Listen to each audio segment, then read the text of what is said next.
Então, Paulo aqui ele está falando no capítulo 14 e parte do 15, ele começa a tratar como o primeiro passo que a gente deve olhar, antes de olhar para esse texto, é entender que Paulo ele está tratando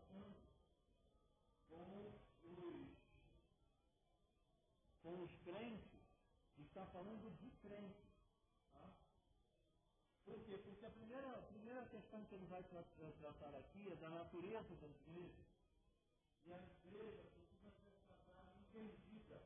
Ela é uma unidade, mas ela não é uma unicidade. Unidade, porque ela se torna uma única coisa. Mas ela não é única no sentido de todos fazerem a mesma coisa. A prática daqui da igreja não é que todos fazem a mesma coisa, por isso são igrejas. Então ele está falando de uma igreja que ela é uma igreja que é formada por pessoas diferentes. Assim como Paulo sempre ensina sobre o corpo de Cristo, são várias partes, mas que cooperam. Operam em conjunto, operam juntos, cooperam um com o outro para o crescimento do corpo e, no caso aqui, para a glória de Deus. Então a gente está vendo aqui esse primeiro ponto da natureza da igreja, e a gente pensa assim, mas a natureza da igreja, então todo mundo é crente, todo mundo é crente. Mas ele está falando que tem crente de um jeito e de outro. Existe judeu e existe gentio. Nesse caso aqui. Tá? Nesse caso específico, existem judeus e existem gentios. E Paulo está tratando disso por quê? Porque como a igreja, ela nasce a partir, tá? A partir do judaísmo, ela nasce dentro do judaísmo. A igreja que nasceu dentro do judaísmo, ela é uma igreja que agora se expande ao mundo gentio. Ela é uma igreja que deve ser entendida não como uma igreja que, por ser gentio, não aceita judeu, e por ser judia, não aceita gentio. Ela é uma igreja que é heterogênea, ou seja, formada de coisas diferentes. Ela tem características de uma condição heterogênea, ou seja, coisas que talvez não se misturassem, mas porque são igrejas conjuntas. Ela não se separa em si, ela se mantém apesar das diferenças. Porque o que as une é mais forte do que aquilo que as separa. Então, o primeiro ponto aqui, é que o autor da lição ele está tratando sobre a questão da natureza da igreja, que é uma igreja que ela é única, ela é a única igreja, mas ela não é única em si, ela não é feita de uma coisa só. E nem ela é tão misturada a ponto de se transformar numa coisa que ninguém consegue. Não, ela é heterogênea, ela tem partes diferentes, mas que ela está enxergada no conjunto. Na outra semana nós falamos sobre isso, sobre a questão que uma pessoa que a gente estava falando sobre a igreja como parte do corpo. Por exemplo, a igreja de Cristo, ela é um corpo, mas ela é formada por várias partes. Onde a gente enxerga isso, por exemplo, nas igrejas. A Assembleia de Deus Central de Caxias, a igreja onde nós participamos. Ela é a igreja de Cristo? Sim, mas ela não é toda a igreja de Cristo. Porque se ela fosse toda a igreja, todo mundo seria não igreja de Cristo. Como existem outras igrejas, essas outras igrejas são também parte do mesmo corpo, mas são a única igreja. Então não existe para Cristo a Assembleia de Deus Central em Caxias, ou a Assembleia de Deus em Caxias, que é do pastor Libório, ou a Ministério Eu Creio. Não existe isso, essa divisão não existe. Porque Deus trata com a igreja de Cristo. Tá? Então a igreja de Cristo ela é uma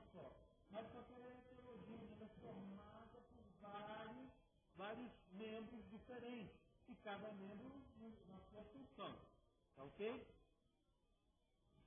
Então, aqui, olha, a unidade, não há judeus nem gentios, mas a igreja de Deus. Isso é o que a gente precisa entender. Porque às vezes a gente deixa de colaborar com um trabalho que seja verdadeiramente um trabalho no reino de Deus, porque não é da minha igreja. É claro, não é da sua igreja, mas é da igreja de seu Senhor. A sua igreja você pode formar a igreja como quiser. A igreja de Cristo é uma só. E quando você reconhece, obviamente eu não estou falando de por causa disso a gente aceita qualquer tipo de comportamento, qualquer tipo. Eu não estou falando sobre isso. Tá? A gente não está tratando disso agora, mas tem que entender que a igreja do Senhor é uma só. Tá? São aqueles que foram lavados e remidos pelo sangue de Jesus, não o meu, nem o seu, nem a nossa vontade, nem a vontade de ninguém. Por que Paulo está ensinando isso, sobre essa questão dessa diferença? Tá? Ele vai usar aqui uma frase: os crentes judeus e gentios deveriam, portanto, se conscientizar de que problemas de natureza local não poderiam sobrepor-se à universalidade da igreja. Porque a igreja é uma igreja que abrange a universalidade da humanidade. Então, toda a humanidade da igreja não. É que ela deve alcançar toda a humanidade. E existem questões que são particulares. Por exemplo, quando a gente começa a estudar sobre missiologia, você vai entender que uma igreja em outro lugar tem um comportamento completamente diferente. Não precisa de muito. Aqui a gente tem um comportamento, na outra igreja tem outro. O que você está achando de Egito na outra igreja? Você tenta se adequar ao comportamento da outra igreja, contanto que você entenda que isso não é um comportamento pecaminoso. Então você vai lá. Aí você se comporta ali. A gente aqui tem a ceia que é ministrada de uma forma. Você chega numa outra igreja, a ceia é ministrada de outra forma. Isso tem particularidade, é uma questão local. Não é pecado praticar ceia em outra igreja. Entendeu? Isso é tanto o jeito que se faz aqui. Não, é isso que Paulo está falando.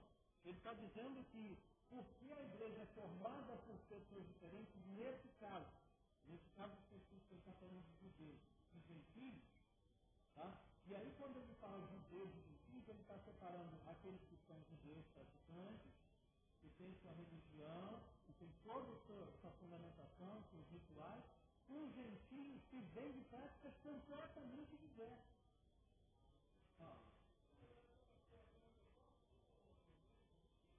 Por exemplo, aqui você chega, você chega aqui, você recebe o pão, espera e participa todo mundo junto. Depois você recebe o cálice e todo mundo bebe assim que recebe, não é isso? Você pode chegar e receber o pão e o cálice e depois fazer o pão e o pão e depois fazer o cálice. Você pode chegar lá e receber o pão e comer direto e depois receber o cálice e esperar para poder tomar todo mundo junto. Isso são práticas diferentes. A ceia é uma só, mas a prática é diferente. Entendeu? Por isso é uma questão local. Essa é a questão local, mas a prática da ceia não, ela é universal. A ceia é universal. A ceia é uma ordenança de Deus no Novo Testamento, uma ordenança de Jesus. A gente faz isso. Tá?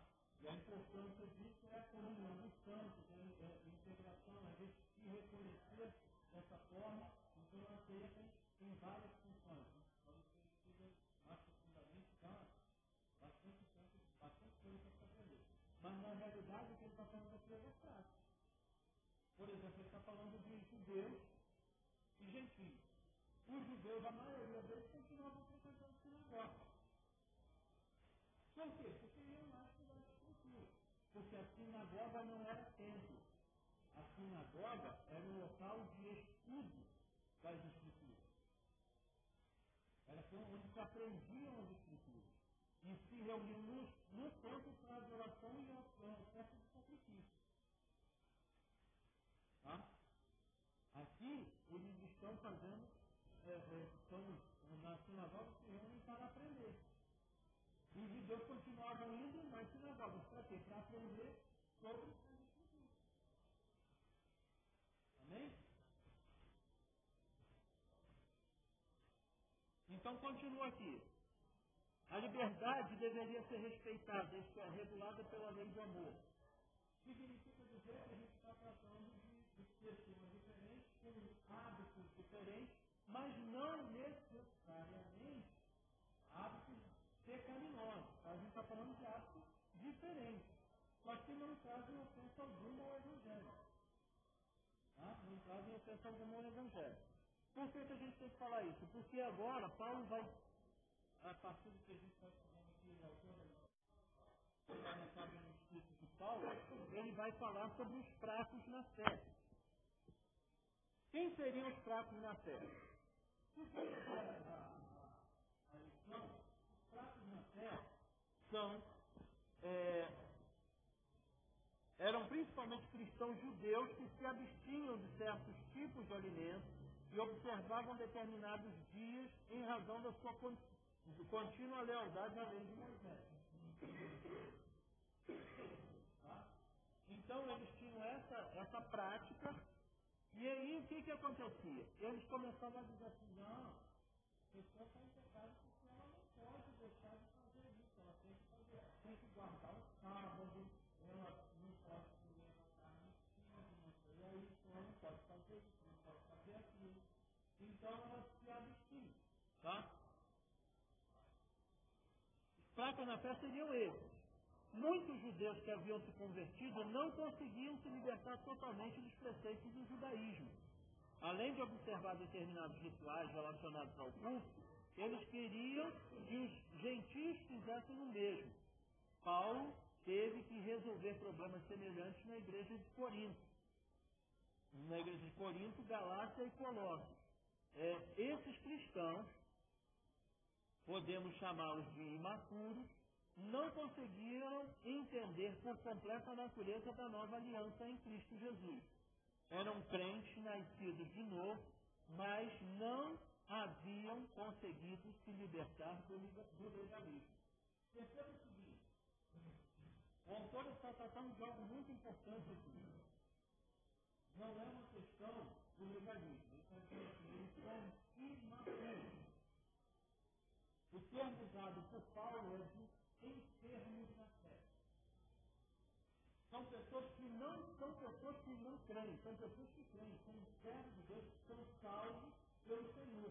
O texto vai demonstrar isso. Que eles são salvos, eles são servos de Deus, eles são reconhecidos pelo Senhor, são salvos. A gente não está falando de pessoas que não são salvos. Mas esses que, mesmo não são salvos, ainda não alcançaram maturidade para abandonar certos comportamentos, e porque não alcançaram maturidade, eles acabam querendo que outros vivam aquela mesma prática, tá? Na imaturidade, porque eles reconhecem aquilo como uma prática de santidade. Tá? Por que é bom a gente falar disso? Porque nós estamos numa escola bíblica. E escola bíblica é local de amadurecimento. Escola bíblica não é para você. Então eu faço o quê? Você faz isso ou faz isso? Se não fizer isso ou isso, você não faz. Não é isso. Aqui é para você começar a pensar e entender que você pode, o que você é. Quer ver um fato? Um fato claro que Paulo trata nessa frase. Quem aqui é servo do Senhor? Quem aqui é servo do Senhor? Amém. Mas quem não é servo do Senhor? Todo mundo é servo do Senhor. Todo o universo é servo do Senhor. Porque ele é Senhor do Senhor. Então tudo, fora de Deus é tudo servo. Fora de Deus tudo é servo. Deus é Senhor, o resto é servo. Aí a pessoa fala assim, não, mas eu sou servo de Deus. Vocês e o diabo. Porque se você não mandar o diabo fazer alguma coisa, ele faz. Ele não consegue isso. Ele pode até querer, mas não consegue. Porque Deus deu ordem e acabou. Ele não existia, ele deu ordem para os passaram a existir. Então, sobre quem nós estamos falando? Sobre dele, o Todo-Poderoso. Então, quando a gente fala sobre Deus Todo-Poderoso, nós entendemos aqui o que ele está dizendo sobre a questão de pessoas que não amadurecem. Por quê? Porque eu posso ser um crente, tá? E não ter um entendimento maior sobre uma determinada coisa. E por isso eu me prendo nela. Porque eu não entendi alguma coisa mais. Isso é pecado? Não. É só imaturidade.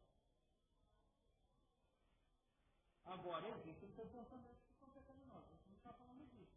O imaturo aqui não é um crente que vive em pecado. Ele está falando de alguém que não teve descanso da liberdade. Mas a carta aos Romanos vai dizer que nós somos mais do que servos. Enquanto crianças, como Paulo vai ensinar, nós somos semelhantes aos servos. Mas amadurecendo, nós temos o reconhecimento de que somos filhos. Essa é a grande diferença. A questão não é que eu sou certo. Claro que eu sou certo, todo mundo é certo. Mas eu não sou só certo. Então eu não preciso mais tratar as coisas como unicamente servos de Deus. Eu sei que todo mundo continua sendo. Mas eu agora fui levantado ao patamar de filho de Deus. E é esse Espírito do Senhor que em mim testifica que somos filhos de Deus. E por isso nós clamamos Abba Pai. Entenderam? Mas não é por causa do que estamos aí, que por motivo que não teve.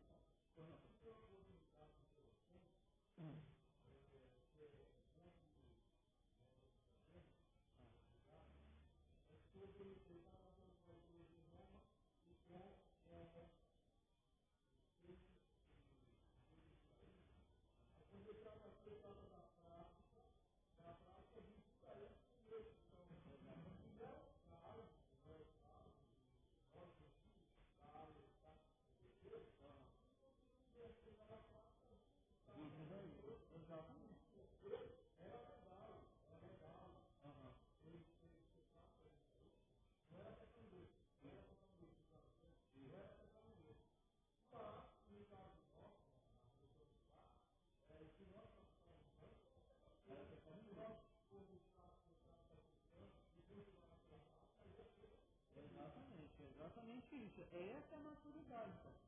A gente está tratando aqui justamente dessa maturidade.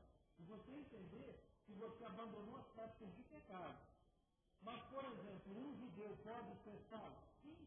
É o que ele estava dizendo aqui. Ele pode continuar frequentando a sinagoga, ele pode continuar em práticas ritualísticas, contanto que essas práticas não sejam o motivo da sua salvação. É o que Paulo ensinou na carta. Então, enquanto ele é salvo pela graça, mediante a fé, enquanto a fé justificou ele, enquanto ele está salvo, ele pode continuar numa prática judaica que não tem nada de pecado. Esse que é o porém da história. Ele está tratando com gente que, apesar de ter se convertido, ainda não ganhou maturidade para reconhecer que até mesmo algumas práticas não eram mais necessárias. Não está falando da prática, por exemplo, do estudo das escrituras. Não está dizendo isso. Ele está falando de práticas rituais. Ah, eu vou guardar então o sábado. Guardar sábado, nesse sentido, é prática ritual. Ah, mas a lei de Deus diz isso. Sim, a lei de Deus diz isso. Com certeza que a lei de Deus, mas nós não somos salvos pela justiça que há na lei. Nós somos salvos pela justiça de Deus. Foi o que Paulo já ensinou. Então a justiça de Deus ela se praticou por meio da misericórdia. Então agora não é a minha prática da lei que me leva à salvação, que era o entendimento que as pessoas tinham. E eles continuavam tendo certa resistência a essa mudança. Agora eles tinham que mudar em tudo? Não. Jesus não participou, não ia para a sinagoga? Lucas 4 vai dizer que ele entrou na sinagoga, como era o costume, aí deram para ele o livro, ele abriu Isaías, aí a gente vê que é uma questão até mais comum, mas não é tão comum assim, uns carpinteiros, alguém pobre, mas ele vai lá e lê. Nem todo mundo lia, não. Mas ele vai ler. Então todo mundo reconhecer que tem instituição para isso. E ele vai fazer a leitura de um texto de Isaías 61, vai dizer, se o Senhor está sobre mim e tal, ele vai fazer isso e vai dizer, hoje se cumpriu essa escritura perante você.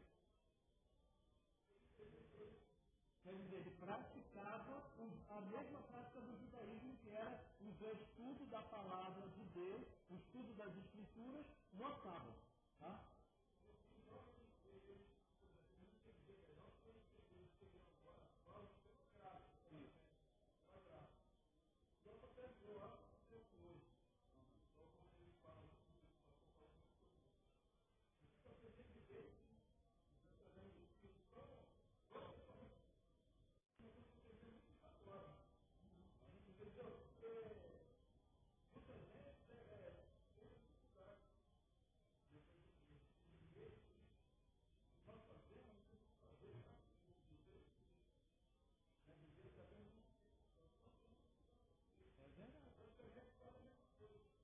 verdade.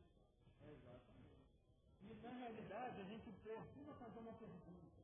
Já que aqui a gente tem uma igreja que ela já tem um quadro que demonstra claramente quem são os fracos na fé e quem são os fortes na fé, que é o ponto seguinte, para nós, para a nossa igreja, que é puramente gentílica, quem são os fracos na fé?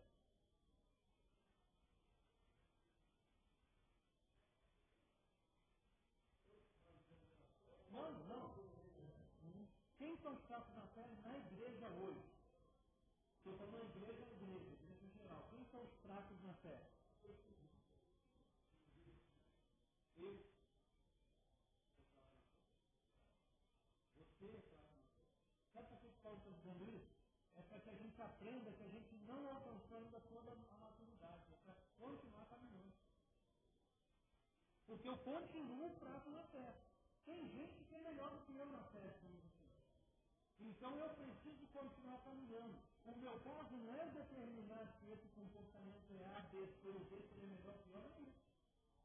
Porque vai ter gente que vai estabelecer. A gente tem prática aqui na igreja. Elas não são as práticas que nos tornam cristãos. Elas são reflexos de um cristão que congrega nessa igreja. Mas você pode pegar um não cristão, botar aqui e ele aprender todas as práticas. Ele vai ser cristão só porque pratica? Não. Porque um dia ele foi salvo. Aí ele se torna cristão. Porque ele foi salvo. Tá? E a gente vê aqui justamente essa questão. Não é na prática, não é na prática pessoal que me leva à salvação. É o que Jesus fez.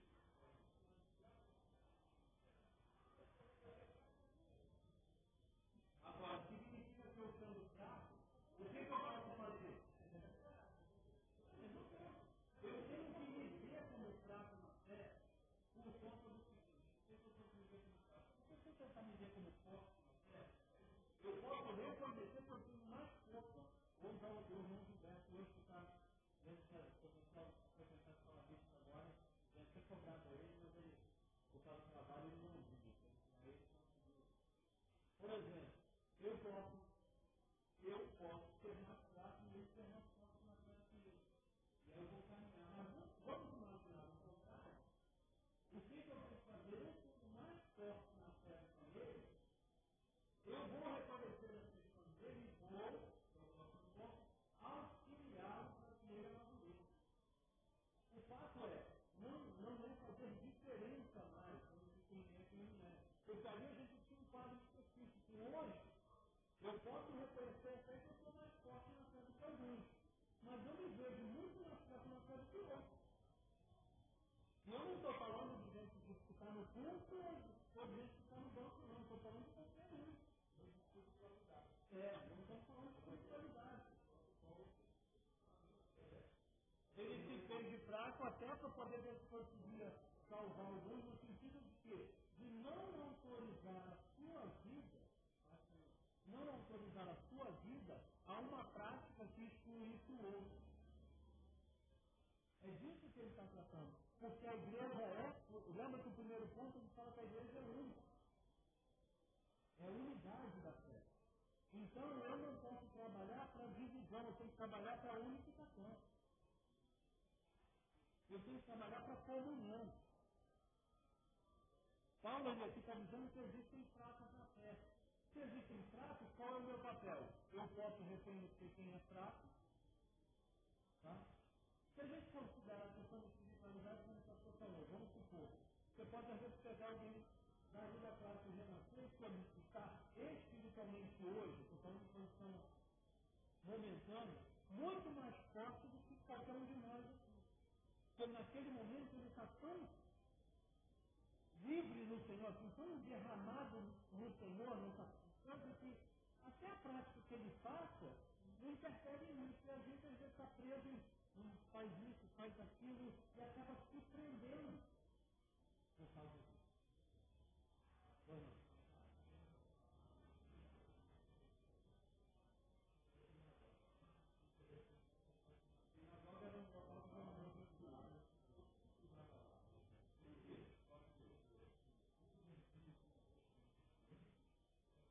Não, nesse caso aqui ele é quase um sinônimo. Por quê? Porque na igreja você não vai falar de ímpio. Ímpio é aquele que não crê. É a pessoa que não vive pela fé. Não, que não vive pela fé. A pessoa que não vive pela fé. E ele se torna ímpio, porque ele vai viver sem a piedade, sem a fé, e por causa disso vai praticar a impiedade. Vai viver, vai viver. O gentio é aquele que não é judeu.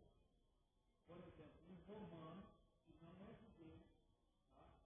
Ele é romano, cidadão romano, e de origem, já aprendeu tudo na vida, ele se converte. Ele se converte ao cristianismo, ele é um cristão, mas ele é um cristão gentio. Ele não é um cristão judeu, porque a salvação vem do judeu. Então, o judeu, ali o judaísmo, ali, o judeu, vamos dar outro exemplo, é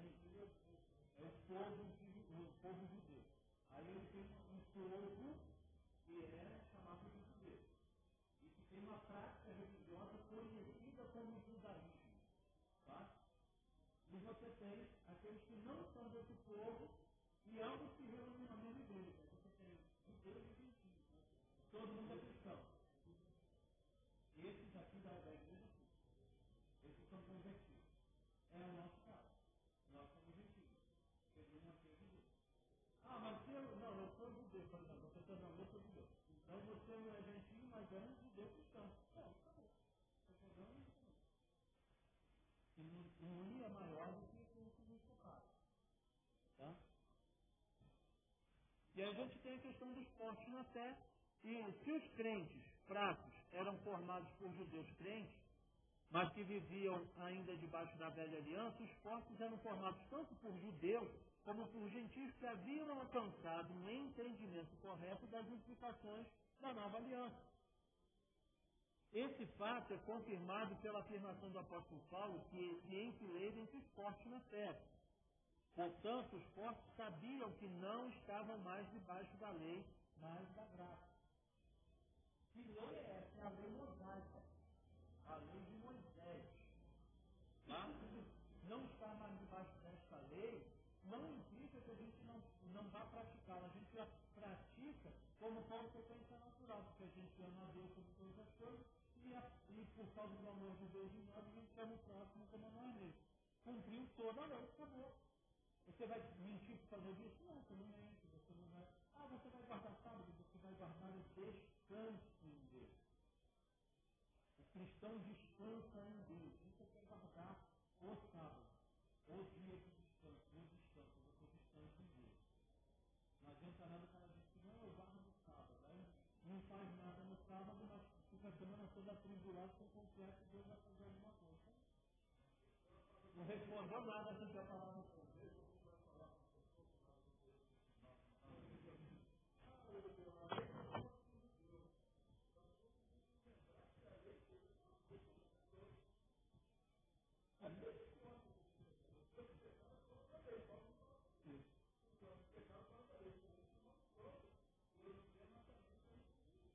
Por quê? Porque Deus não fala que algumas coisas melhorar o seu processo. Então a gente é pecador? É. Quem disse? A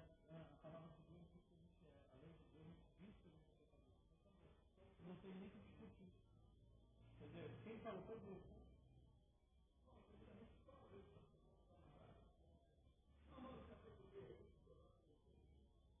Olha só, eu conheço na história do Russell Shedd, filha dele. O Shedd é um musicista, está bem idoso lá agora. A filha dele fez uma declaração uma vez muito interessante. Ela diz assim: eu sei que meu pai é pecador porque a Bíblia diz que todos pecaram.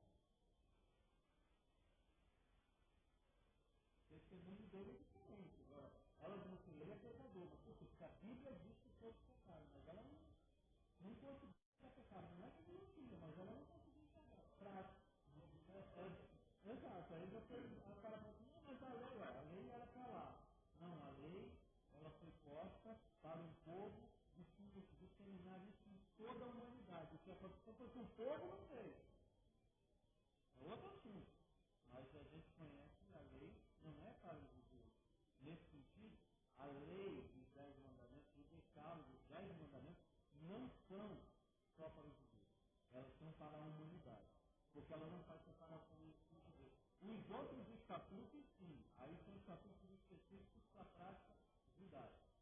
Mas a lei do Senhor, ela é para toda a humanidade. Tá? Quando alguém vier para se falar, não, tudo bem.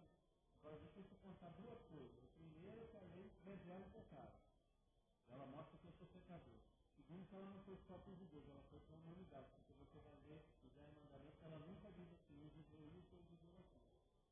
Só os estatutos que trabalham nessa questão. Tá? Então, os fortes na fé, quem são os fortes? Se eu me reconheço forte na fé, como eu me reconheço? Eu me reconheço mais forte do que uma determinada pessoa para auxiliar essa pessoa ao amadurecimento. Sabe? Eu não me reconheço forte, como é que é? Todo mundo é fraco nesse sentido. Você não deve, nesse caso, se exaltar. Não, porque eu sou forte na fé. Já mostrou que está meio pro lado de lá. Entendeu? Então o fato é esse. Não é que você não possa ser forte, não. Eu tenho que convicção disso, acabou. É convicção, é maturidade, é firmeza, é força na fé. Amém. Mas, por exemplo, eu conheço alguns que eu vim da Batista e vi acontecer tanto lá como em outros lugares, crente, que quando alguém manifestava, saia correndo.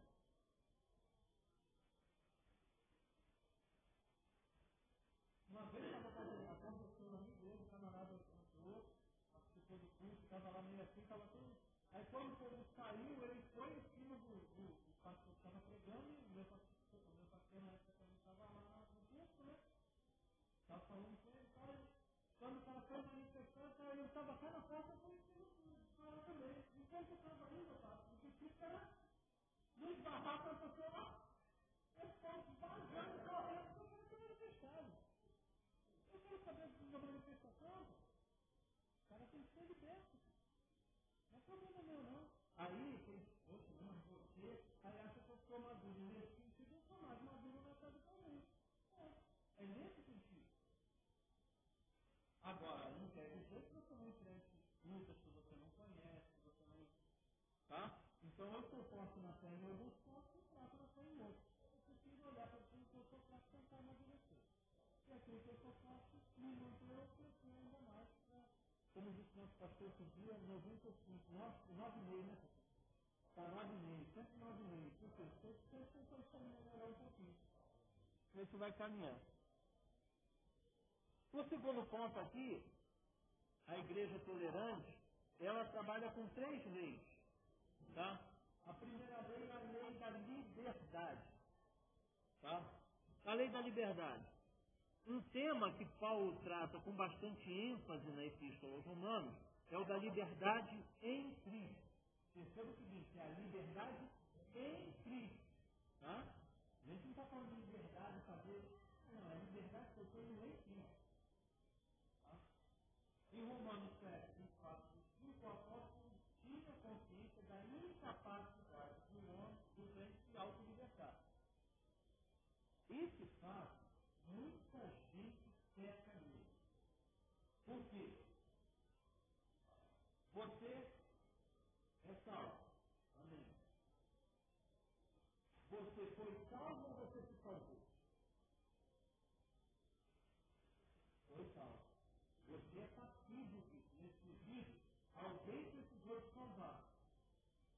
Mateus 1:21 vai dizer que ele, seu nome será Jesus, que ele salvará o seu povo dos seus pecados.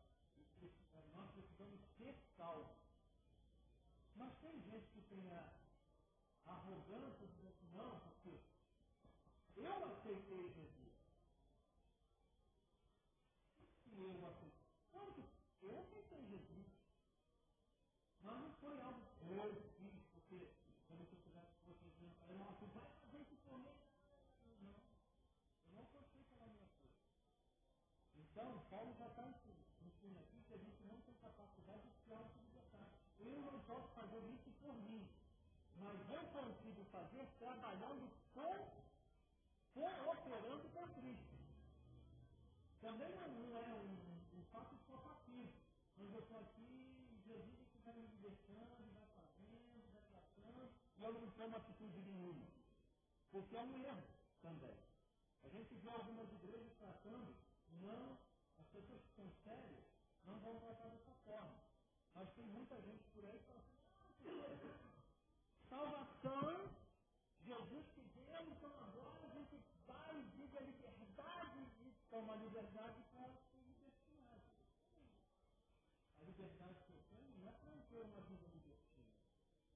E quando a gente fala de libertinagem, não estamos falando de prática de ordem sexual, tá? A gente está falando de qualquer prática que seja de prostituição cultural, de incoerência com as escrituras, tá?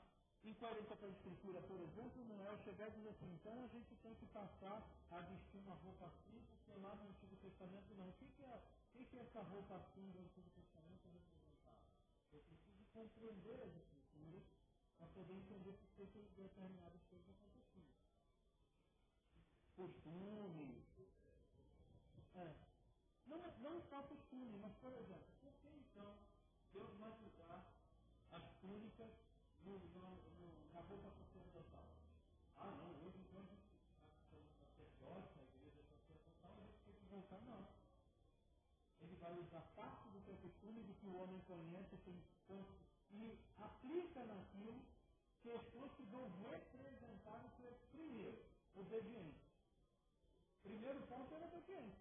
Por quê? Não, você tem que fazer, tem que ter um bordado assim, uma franja assim, tem que ter não sei o que você faz. Ele falou, você faz o quê? Obedece. Ele manda quem pode, obedece e tem juízo. Então eles fizeram. Entendeu? Por conta disso. Mas era aquela túnica que se tornava a pessoa mais santa? Não. Ele dizia que ele tinha prática de comportamento que o santificava. O santificavam por obediência ao Senhor. Por isso que era melhor obedecer do que sacrificar. Então, ele tá, aqui, quando a gente é chamado a luta a libertar, é que a gente foi liberto de práticas ritualísticas puras e simples. Ele nos salva e nos liberta. Então, eu não tenho que ter prática? Sim e não. Você não tem que ter prática, mas não quer dizer que você não possa tê-la. Esse é o porém. Todo mundo então agora não quer ter prática nenhuma. Quer viver de qualquer jeito. Ah, então eu vou ir para a igreja. Isso não é questão de prática ritualística. A comunhão dos santos é algo inerente a quem é salvo. Se isso não aconteceu em você, então por isso que você não gosta de servir na igreja. Por isso que você não gosta de congregar.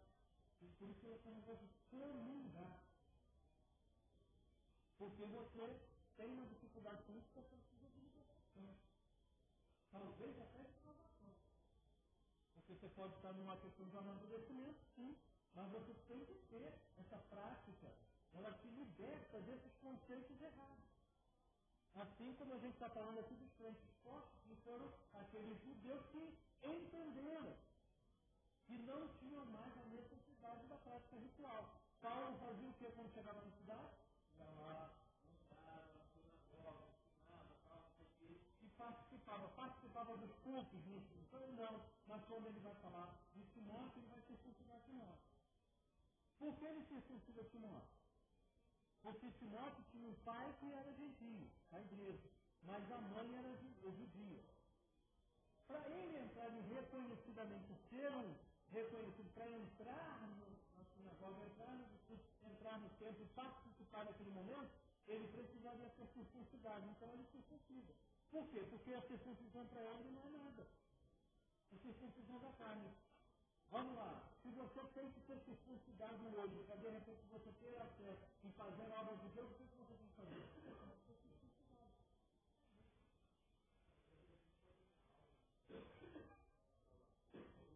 Para pregação do Evangelho, para anúncio da vontade de Deus, é isso que ele está tratando.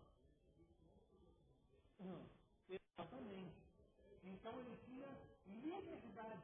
Então não era prática ritual que ele limitava. Só que ele também não se permitia ter qualquer tipo de prática e ofender ao outro só por causa da sua liberdade. Ele era tão livre que ele podia se deter por conta do outro. Ele podia comer carne de porco. Aqui a gente vê, por exemplo, quando a gente tem o concílio lá de Atos 15, eles vão entrar no concílio por quê? Porque a pessoa fala assim, não, a igreja não pode, como é que está, os gentios vão comer carne de porco, os gentios comer carne sacrificada, como é que... Só fala só. Se abstém de carne sacrificada, de prostituição. Aí ele estabelece algumas regras. O que Paulo faz? Por quê? Porque aquilo não atendia em nada para a com Deus. Ah, minha despedida é a ofensa para quem? Para ninguém. Então eu tenho liberdade de dizer isso. Eu não preciso. A liberdade não é a liberdade que eu tenho para fazer qualquer coisa. É a liberdade que eu tenho de entender o que é a vontade de Deus e não viver pelas práticas rituais. Porque eu me torno mais santo porque eu faço isso, eu me torno mais santo porque eu faço aquilo. Eu me torno mais santo quanto mais eu obedeço ao Senhor. Na sua vontade, e não nas práticas rituais. A gente tem uma ordem de culto aqui, que é uma liturgia.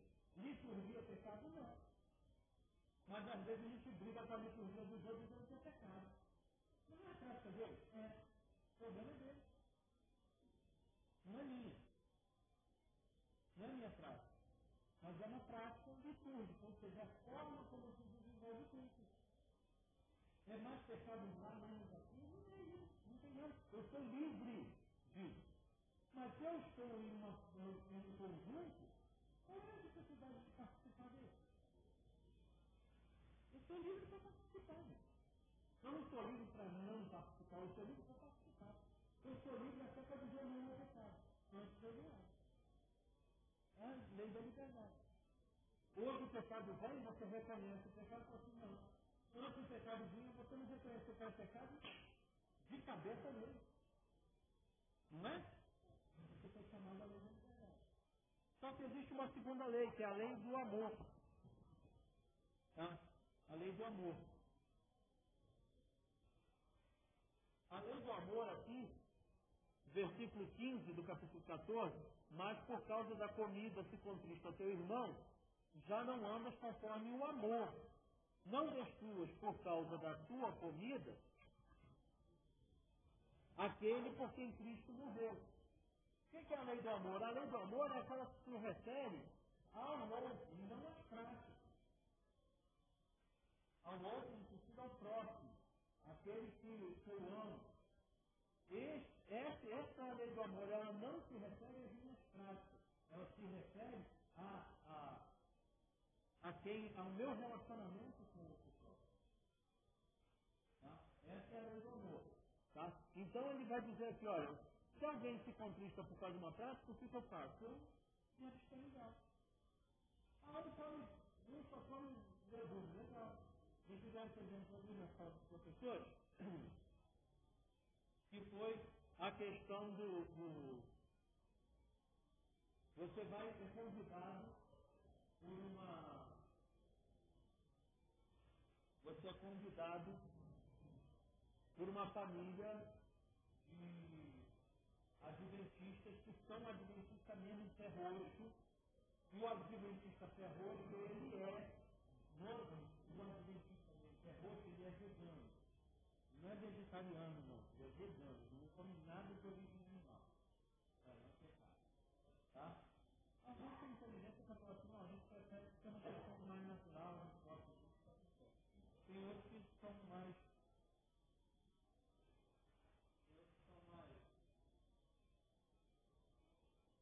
você vai ver o quê? Você chega lá, a camarada fala assim, não, se aqui a gente toma tudo separado. Não, esse móvel aí pra mim, o cara não vai aceitar hoje. Ele não tem isso na casa dele. Então você vai lá e come. Se impede de sair dali com o churrasco? Não. Você sai dali e já tá. Também vai ser um preço gordo, né? Você faz uma entradinha, vai comer um churrasco. Então, aí a realidade é a seguinte: se ofende, se traz problema, eu me defendo. Porque eu entendo, eu sou livre para isso, e eu posso amá-lo desse jeito. Olha,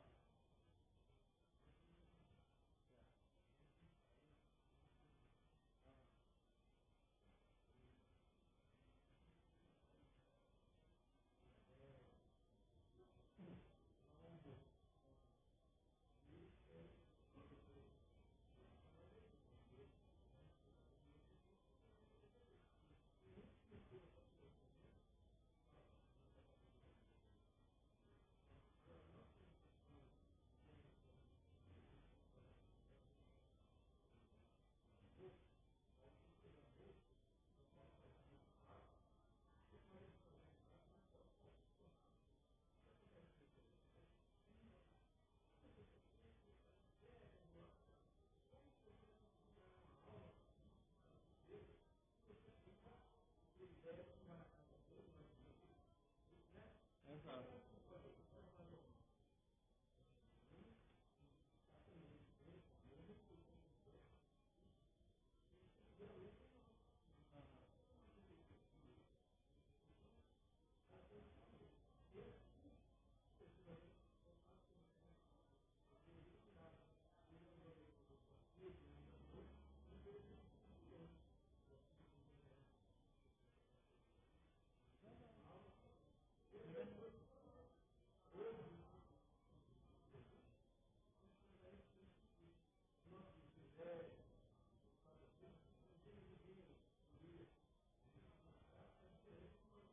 Exato.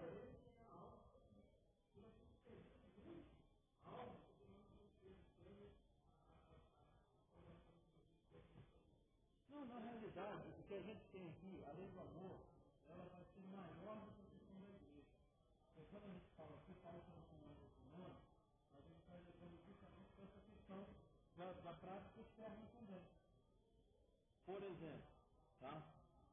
Eu vou fazer uma pergunta. O crente pode entrar no perfil?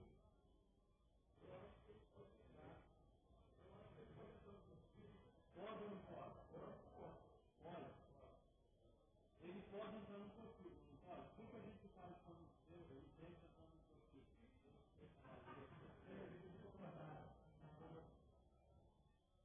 E aí? Aí ele não entra porque ele escandaliza, mas aí ele não salva porque então ele está quebrando a lei do amor. Então, ao invés de ir lá e eu não estou dizendo que ele está indo lá para prostituir. Se ele for para lá para prostituir, ele tem que entrar. Ele já pecou indo, não precisa nem entrar. Ele quando saiu da onde estava para ir, ele já pecou. Já estava com a vontade de já pecar, já está a partir dali. Mas a questão é, ele entrou no prostíbulo e está fazendo a obra do Senhor, muitas vezes a gente não faz, e não, aí a gente tem que ter sabedoria, irmão. Sabedoria de quê? De obedecer a Deus ou de obedecer aos homens?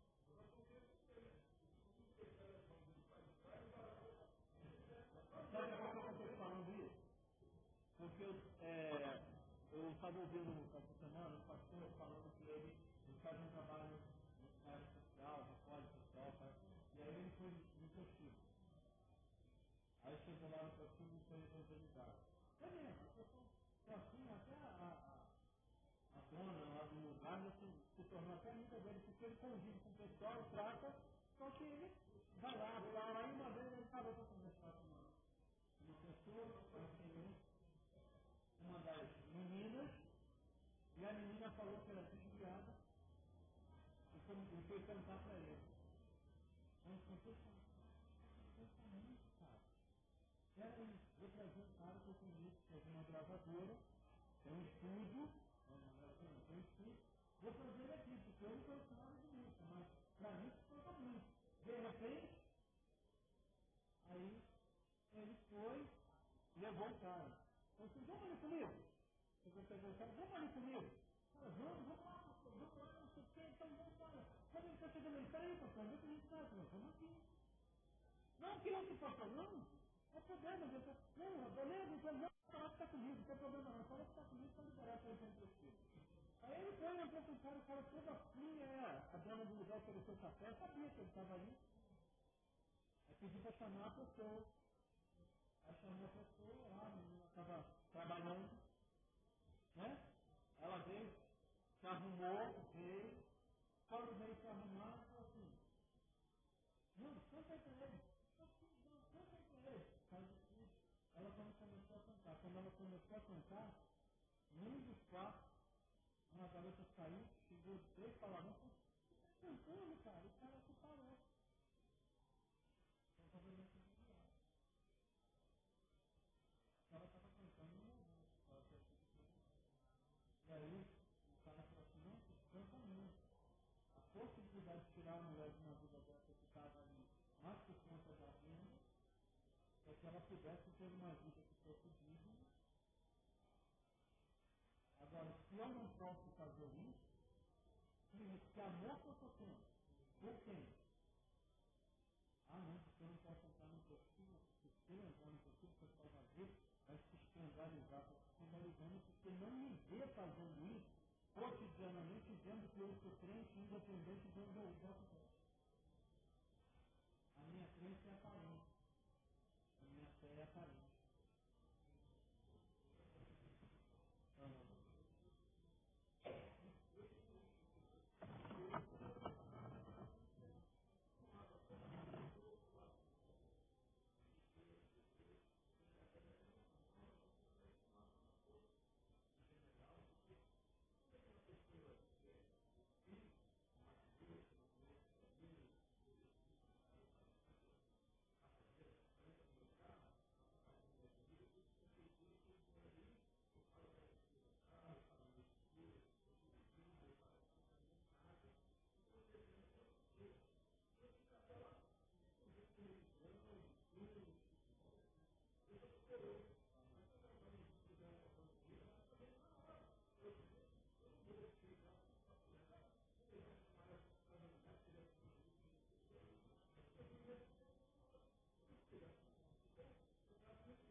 Convicção.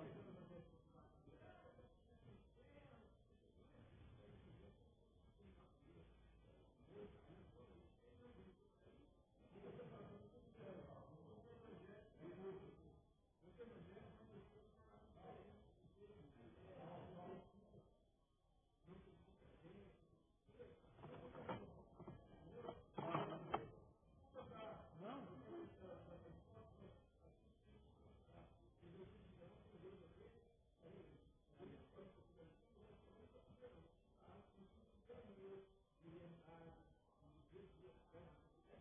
é o próximo ponto aqui que a gente vai estudar. É o próximo ponto, é a lei da espiritualidade.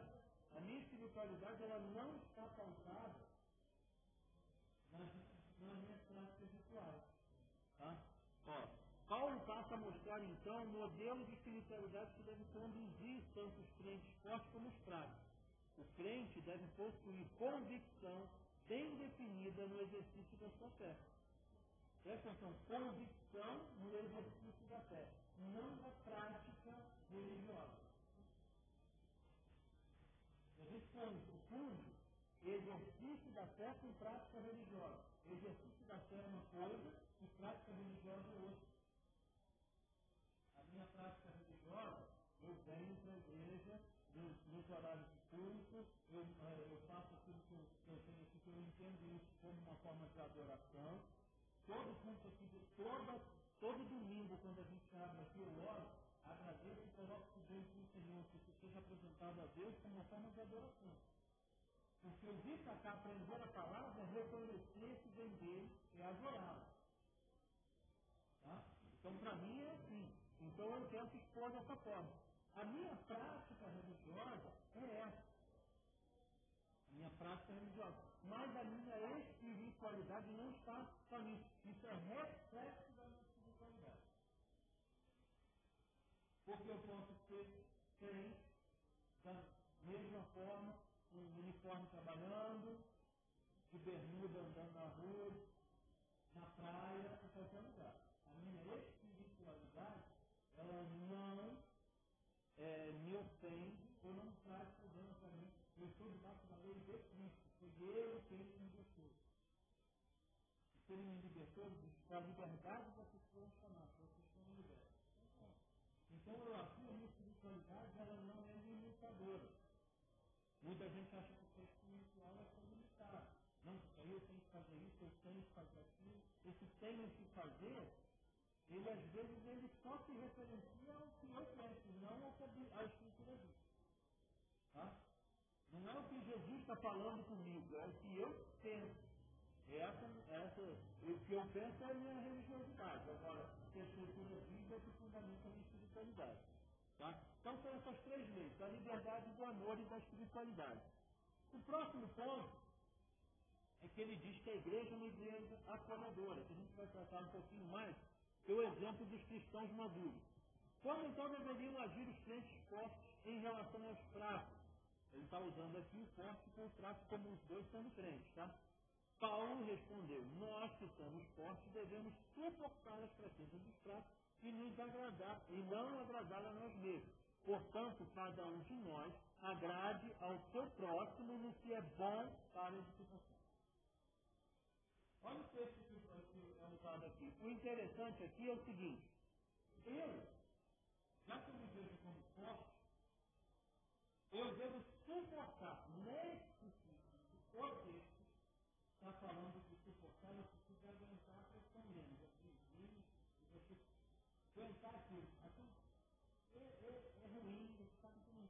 Mas aquilo traz um mal para você de alguma forma, um mal-estar, uma situação dessa, mas você suporta. Tá? Só que na palavra de Deus, a maior parte das vezes que você vê essa palavra de suporte, ela tem sentido de apoio, suportar, fazer suporte, de dar alicerce. Por exemplo, é lá em 1 Coríntios, capítulo 3. O amor tudo crê, tudo espera, tudo suporta. Quando ele fala suporta mesmo, ele não está falando no sentido de que tudo vem sobre ele fica ali oprimidinho, mas ele vai se mantendo. Não, ele está falando de que é sobre o amor que todas as coisas estão sustentadas. Então o amor tudo suporta. Então se o amor tudo suporta, é nesse amor que eu devo enxergar o outro. É nesse amor que eu devo trabalhar. E o fato de, por causa desse amor que está nos dando apoio, eu não preciso me agradar. Eu não preciso fazer uma coisa só para me agradar. Esse texto aqui é um dos mais clássicos para você brigar contra o que a gente chama de hedonismo. Que a igreja hoje está afundada no hedonismo, que é a vida pelo prazer. Hedonismo é vida pelo prazer. Então, quando a gente fala do hedonismo, a gente pensa que não, na igreja, quantas pessoas vêm para a igreja porque querem receber uma bênção? Ah, porque eu preciso disso, eu preciso daquilo, eu preciso daquilo outro. Na realidade, o foco do seu culto é quem? É você. E quando a gente vem na igreja, a gente vem para adorar a quem? Ao Senhor. Quando a gente se reúne em comunhão com a igreja, a gente vem adorar ao Senhor. E esse adorar ao Senhor nos desobriga a agradar a mim mesmo. Porque agradar ao Senhor não significa fazer algo que eu gosto. Não significa algo que me dê prazer. Ah, não. Eu não preciso ter prazer. Porque ele é digno. Por exemplo, quem aqui vai dizer para mim que Jesus ficou todo feliz por ir para a cruz? Ele até orou, estava agradando ele? Não. Não agradou Jesus. Porque não agrada a ninguém. Não significa que ele não quiser. Mas a gente não, isso vai ficar então isso não é de Deus não. Vai começar a ter problema sério. Porque você não vai enxergar o que Deus realmente está fazendo. Porque você não tem comunhão com Deus, tem comunhão consigo. Então você acaba ofendendo os outros, né? Obviamente quando ele está falando assim, a gente não agrada a nós mesmos, mas eu não agradar a mim não significa que por causa disso eu também vou ofender o outro. Eu posso evitar de ofender ao próximo. E não me agradar, mas não quer dizer que, portanto, que isso sirva para edificação. Que é um texto que a gente leu aqui. Que seja bom, olha, que cada um de nós agrade ao seu próximo no que é bom para a edificação. Não é eu agradar o dia, mas para fazer alguma coisa de vida até, mas não edifica a vida dele. Ah, não edifica a vida dele, mas eu estou fazendo. Na realidade, eu estou prejudicando ele. Eu estou longe da lei do amor, porque eu não estou tendo suporte do amor, porque eu não estou vendo algo que é melhor para ele. Agora, tudo que eu posso agradar, mas que não traz problema para ele, tudo bem. Tá? Vira com suas convicções. Eu tenho as minhas. Aí eu vou entrar em conflito com ele. Não tem problema nenhum. A gente está casa, não está bom. Não precisa pensar em ninguém, nós também não vamos mudar. Agora, se essa minha atitude não edificar a ele, aí é um problema. Aí eu já estou incorrendo em pecado. Por isso que a gente não pode fazer o que é pecado e o que não é. A gente precisa ter ciência exata do que a gente está tratando. Ou seja, conhecer as escrituras na sua essência, de vivenciá-las, de experimentá-las, de realmente elas ser algo que nos dirige. Não para falar assim, e agora, o que eu faço? Vou lá ver na Bíblia o que é. Não é isso não. É de compreender as escrituras com a liberdade. Foi o que Deus falou. Ele mesmo disse aqui, ainda agora não há o que ele falou, não, agora que eu estou compreendendo a questão da graça. Mas porque tem muita gente que vive dentro da igreja e nunca compreendeu que foi agraciado por Deus por salvação sem liberdade. E pode viver uma vida melhor por conta disso, de não viver opressão. Jesus não disse que o jugo dele é suave. Essa liberdade que ele não dá uma liberdade solta, ele nos dá uma liberdade que nos condiciona o melhor que de Deus, que é a vontade dele. E a vontade dele é boa, perfeita e agradável. A Deus. Agradável não é não, mas é ele.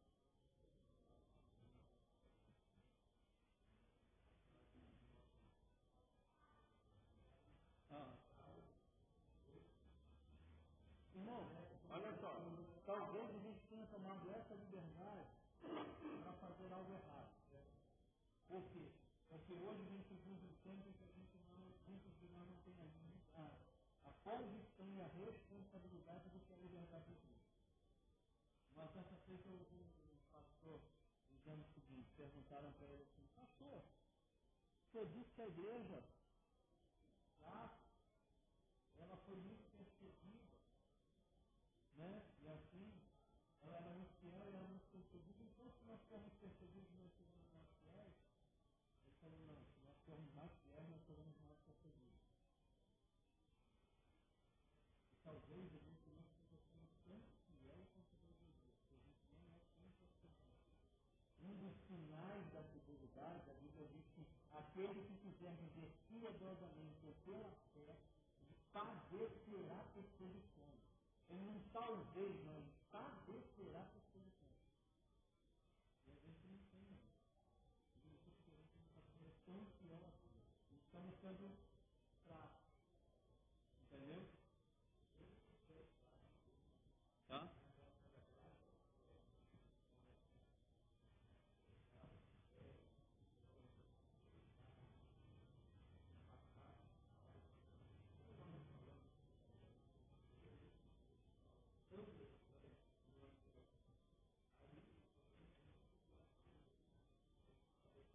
gente faz até para se proteger. Inconscientemente a gente faz para se proteger. Irmão, muito mais do que pregar.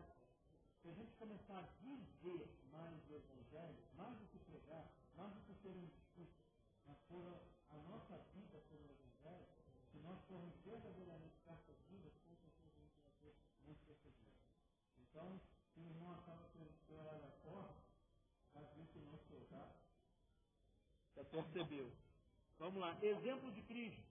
O exemplo para essa limitação da liberdade foi dado por Cristo, nosso Senhor.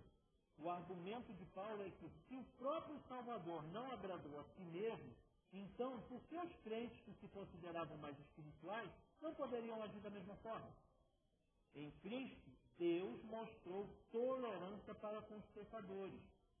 Paulo já havia falado em Romanos 5,8, que o amor de Deus pelos homens foi mostrado de forma graciosa quando Cristo morreu por eles, sendo eles ainda pecadores.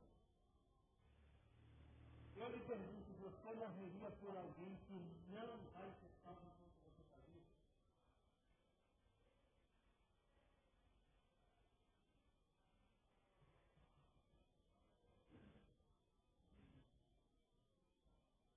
Olha só, Wycliffe, ele foi um camarada que orou durante muito tempo por um companheiro dele, um amigo dele que andava com ele, entregava, meu Deus, não sei o que, o cara vive a vida toda e o cara não se converteu. Alguém se converteu. Sabe quando o cara veio se converter? 12 anos depois da morte.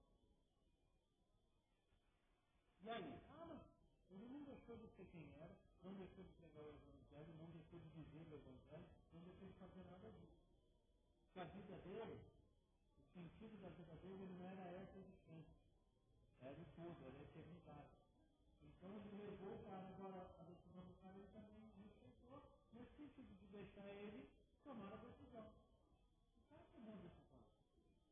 Ele depois da morte dele, não se importa. Qual a diferença do cara? Exatamente. Não é isso que a gente não faz. Ah, não, mas eu não posso não, porque se eu morrer, qual o problema de eu morrer? Por exemplo, a Ana falou assim, não, você não pode morrer não, porque tem muita dívida. Tudo bem, o problema de eu morrer fora. Tem que terminar de criar Israel. Sim, não. Por que quem diz que eu estar aqui é mais ou menos favorável para a criação de Israel? Eu digo para vocês o seguinte, eu amadureci mais depois que eu perdi meus pais do que antes. Porque depois é que eu comecei a reconhecer o que eles me ensinaram. No início do casamento, minha esposa falava assim, olha, eu amo minha sogra, eu não vou dar nem para você. Amo minha sogra. Eu aprendo muito com ela. Porque eu comecei a repetir para minha mãe fazia isso. Meu pai fazia isso. Então, quem eu sou, o exemplo que eu dou é para ficar plantado. Mas não é eu estar vivo ou morto que determina o que vai. A gente se prende, né? Tem que ver o que é. Não tem nada mesmo. Não tem nada. Tudo é vosso, tudo é nosso, e ao mesmo tempo tudo é do Senhor. Não é para ficar preso nisso. A gente se prende, a gente se limita. Então, a gente às vezes prega o Evangelho e não vive o Evangelho. A gente deve viver mais e acabar consequentemente pregando. Hoje a gente vive numa igreja de discurso. Tem muita gente seguindo o discurso dos outros. Eu gosto de pregação, gosto mesmo. Mas o que mais me incomoda é não vivenciar aquilo que as pessoas pregam. É não conseguir conviver com isso. É chegar aqui e falar de repente como é que eu vivo isso. Qual é a realidade de quem vive? Viver mesmo. Porque na realidade, cada um de nós tem uma experiência com Deus. Estou dizendo que maior ou menor. Estou dizendo que é mais importante ou menos importante, não. Mas cada um de nós tem sua experiência com Deus, não tem? Tem. Se cada um de nós tem experiência com Deus, ela é importante para quê? Para a minha vida, a minha experiência é, e eu posso ajudá-lo para que você conheça a minha experiência e você possa viver algo parecido. Não da experiência, mas da consequência dela, de maturidade. Eu não tenho como comparar a vida do pastor que foi missionário um tempão no campo. Pode ser, é muito. Eu não tenho como comparar. Mas eu posso aprender dele. Agora, e se ele não estiver mais aqui, porque uma hora o Senhor o promove? Promove todo mundo. Certo? Promove todo mundo. No tempo certo. Eu quero, no tempo dele. Quero agora não. Quero no tempo dele. Tá? Mas ele promove, e aí? Ele promove por quê? Porque a nossa mentalidade precisa mudar. Ah, não, eu não tenho medo da morte. Eu não disse, eu quero ser promovido por ele, mas porque eu não tenho medo da morte, é outra coisa. São dois elementos. Ah, tem medo de morrer? Tem. Tanto tem que eu não tenho nossa de longe. Mas eu posso dizer o Evangelho e ter uma expectativa correta daquilo que Deus prometeu. O que Deus prometeu? Qual foi a promessa? Eu estou convosco todos os dias até a consumação do século. O que ele prometeu? Que vocês vão estar comigo onde eu estiver. Então o que eu tenho que confiar? Na palavra dele. Ah, mas e aí? Aí nada. Aí é o aí. Tem gente que tem medo de morrer. Já viu? Eu vi uma vez que eu estou falando com um pouco, a irmã está orando. Tem 30 anos que ela tem esse negócio dessa doença, está ali orando, Deus até orando por ele. A doença pode ser marcada, ela vive há 30 anos com a doença, você diz que não tem nada. Só porque ela é não reconhecer o que Deus faz, é não enxergar da forma correta. É se limitar àquilo que a gente não está tão acostumado e acha que porque é daquele jeito está certinho. Hoje eu fiz uma coisa aqui na abertura do campo de congregação, mas eu não contei. Porque a gente sofreu. Mas por quê? Porque precisa, às vezes, de alguma mudança. Ah, vamos louvar, todo mundo louvando. Tem problema de alguém dirigir com o caminho. Mas por que tem que ser? Aí todo mundo acostuma com alguém, chega lá na frente, tanto você fica ali olhando. Isso não trouxe mudança nenhuma. Entendeu? Não é ofensivo, nem mais tanto, nem menos tanto, estou falando disso não. Mas é uma mudança que pode ser saudável, para a igreja. Então essas mudanças que podem ser saudáveis, elas devem ser experimentadas. Ah, não foi bom não, então para. Não. Ah, não foi legal, então. Não tem problema nenhum. Também isso não tem nada, ninguém vai perder a salvação por causa disso não. A gente está falando aqui de algo muito, assim, muito mais simples. Não estamos falando desse nível de salvação. Mas a gente precisa entender que aquilo que a gente faz, a gente tem que ser como maduro e levar o outro à maturidade. Tá? E a gente faz isso por conta do que Deus fez, seguindo o exemplo de Jesus. Que a gente faz não para agradar a si. Porque Deus, Ele fez algo por nós, mesmo não se agradando de nós. Ele não se agradava do nosso pecador. Ainda como não se agrada. Porque Ele, quando olha para nós, Ele vê o sangue do seu filho. Tá? E por último aqui é o exemplo das Escrituras. Que é uma coisa que muita gente não gosta. Não gosta mesmo. Quando você começa a falar de Escrituras, a gente não está falando aqui de Bíblia, está falando das Escrituras. Ah, mas a Bíblia não está escritura? Sim. Mas é para você ler e estudar, como entendendo que é Deus te instruindo na sua vida. Porque tem gente que lê Bíblia como quem lê uma bula de remédio, entendeu? Lê uma Bíblia como se fosse um livro de autoajuda. Ele não está falando isso. A Bíblia são as Escrituras, e nelas estão a salvação, que elas testificam de Jesus. Tá?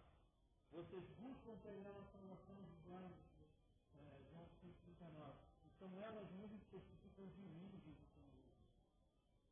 Então, as Escrituras aqui dão exemplo também. Paulo até então as Escrituras como um instrumento aferidor de espiritualidade. crente, quando posso comprar, exortando, dizendo que o ensino das Escrituras deve ter um efeito prático na nossa vida. O efeito prático é moldar a sua vida para a sua prática normal. Você aprende uma coisa, eu vou já não faço, mas eu aprendi que pelas Escrituras há coisa diferente. Acabou. A gente estava falando em cima sobre a questão de ser santo ou ser salvo, ser servo ou ser santo, ou ser filho. Então, ser servo ou ser filho é uma questão que as Escrituras elucidam. A pessoa é salva. Ela se vê como servo de Deus, porque todo mundo é servo de Deus, né? Tem que se vê como servo de Deus. Acabou. Mas às vezes ela não se vê como filho. Mas ela é o quê? Filho. Então ela ganha maturidade até que ela reconheça ser filho. E nesse papel, se você não entendeu, as Escrituras sempre mostram que os filhos serviam aos pais. O tempo todo. Os filhos faziam aquilo que era necessário para o serviço do pai. Acabou, não interessa. Ah, mas tinha o pai fulano, o pai destano, tinha não sei quem, tinha isso, não interessa. Na realidade, você vê que em todo o contexto, os filhos tratavam por parte do Senhor. Os filhos, quando viam primogênitos, eles viam que eles recebiam porção dobrada, né, da herança, mas eles também tinham a responsabilidade de dar continuidade naquilo que era a vida do pai filho. Hã? Ah, é. Eu também assim. Está certo. Então, nessa realidade aqui, o que ele está falando? As Escrituras me ensinam. Me ensinam aqui a ter uma vida coerente. O texto que você falou aqui diz assim: a palavra de Deus, que é inspirada a palavra de Deus, é, portanto, deve ser a normatizadora da vida do crente. Presta atenção, ele não falou regularizadora, ele falou normatizadora. A norma é aquilo que determina o que é normal, o que seria o padrão, mas que pode ser moldado. Não quer dizer que obrigatoriamente tem que ser feito isso. Isso não é regra, é norma. A diferença de regra e norma é essa. Tá? Então ela é normatizadora. Por que ela é normatizadora? Porque ela mostra para nós aquilo que seria o normal. Então uma pessoa viver em prostituição é normal? Não. Por quê? Porque a Bíblia diz que não. Porque as Escrituras dizem que não.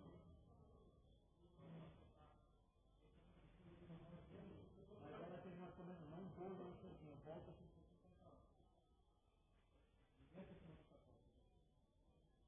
Então, olha só, a Bíblia, as Escrituras são normatizadoras. Elas me dizem o que é normal. E eu tento andar dentro da normalidade da Bíblia. Mas eu posso ter que fazer algo anormal. Por quê? Porque ela me ensina o que é normal e me ensina também que em determinadas situações estas normas não cabem.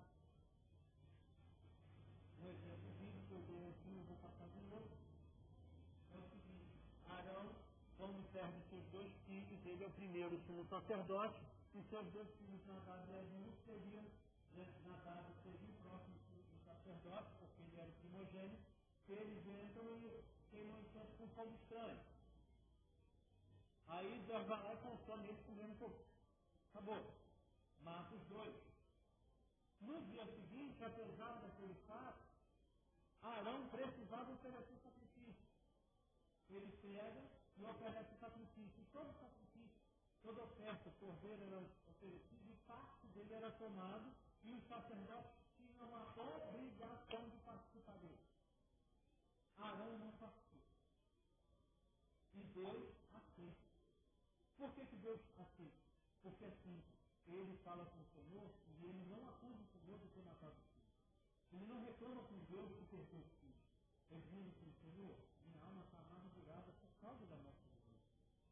Então não dá para participar daquilo que é santo, desse jeito. Não vou conseguir tudo. Deus não faz nada com isso.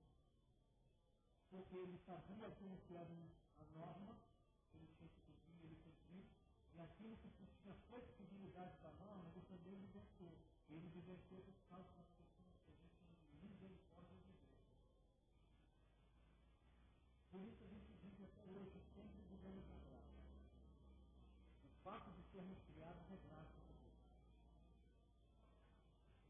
O fato de ainda existirmos é graça pura de Deus. Por quê? Porque como pecadores ele poderia eliminar, mas a graça dele diz assim, eu vou trazer salvação. Vou salvar aquilo que eu imprimi no humano. Eu vou resgatar. Ele salvou. Então, as normas, aquilo que estabelece norma, deve ser seguido. Mas ela não é uma regra assim, no limite. Ela só me orienta para que eu caminhe naquilo. E, obviamente, em determinadas situações, pedra da água. Não. Mas a Bíblia diz que deu água. Então, é a parte do milagre. Eu não limito o milagre de Deus. Eu só ando na norma. Por quê? Porque a hora que Deus quiser me levar para ver o milagre, eu vou ver o milagre. A norma é a gente ficar doente e orar e morrer. Aí a pessoa vem para a igreja, ora, a pessoa levanta e faz normal, e aí? Está na norma? Não. Está no milagre, está na misericórdia, está na submissão de Deus. Mas a norma é essa aqui. A norma, Deus deu um médico, a gente vai, procura o médico, receita e tal. Quantas vezes a gente vai no médico, procura a receita, tem que toma o remédio, aquilo não resolve nada, você vai orar e resolve. Existem questões que a gente precisa estar. Então, quanto mais aferido, quanto mais normatizado, quanto mais consciente daquilo que Deus estabeleceu, mais a gente consegue perceber aquilo que é realmente um milagre. Então, a gente precisa entender que a igreja, ela é uma igreja. Ela é uma igreja, é uma única igreja formada de várias pessoas diferentes. Então, ela não é uma igreja, ela tem heterogeneidade, ela tem partes diferentes, tá? Ela é uma igreja que ela anda pelas leis do amor, pela lei da liberdade, pela lei da espiritualidade. E ela é, na realidade, uma igreja que segue exemplos coerentes, exemplos dos cristãos salvadores, exemplos de Cristo e exemplos das Escrituras. Que a gente possa aprender nessa manhã a olhar para esses capítulos que nos mostram uma prática de vida cristã, essa prática ser realmente cada vez mais uma prática que seja coerente com aquilo que Deus estabeleceu, para que possamos andar em obediência e obedecendo Deus que